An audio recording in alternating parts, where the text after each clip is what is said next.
የቪዚት ሩዋንዳና የአርሰናል ጥምረት ብዙ ውዝግቦችን እያስነሳ ብዙ ውግዘትንም እያስተናገደ ነው።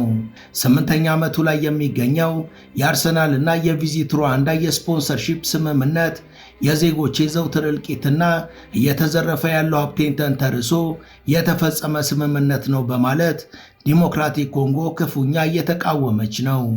ነገሩን ለአርሰናሎች ለማጥራትም ሚኒስቴሯን ወደ ለንደን ብትልክም ሚኒስቴሯ የአርሰናል አመራሮችን ሳያገኙ ተመልሰዋል። ይህ ተግባር እንደ አርሰናል ካለ ትልቅ ክለብ የማይጠበቅ ነው በማለትም በክለቡ ማፈራቸውን ሚኒስቴሯ በይፋ ገልጸዋል። ዲሞክራቲክ ኮንጎ እስካሁን $100 ሚሊዮን ወይም 10 ቢሊዮን ብር በዜጎች የደምና በገዛ ማዕድን ዝርፊያ የተገኘ ገንዘብ ነውና ስምምነቱ መቆም አለበት እያለች ብትገኝም የሩዋንዳው መሪ ፖል ካጋሜና መንግስታቸው ግን ይህን ጉዳይ ጆሮ ዳባ ልበስ ብለዋል።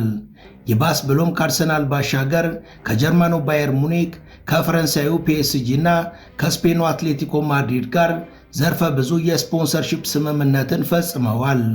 አትላንቲክ ውቅያኖስን ተሻግረውም ወደ አሜሪካ ዘልቀዋል።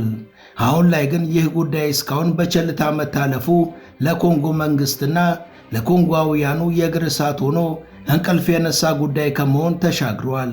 It's been a controversial partnership for Arsenal, with the team coming under fire over Rwanda's human rights record and its reported support for M23 fighters in eastern DR Congo.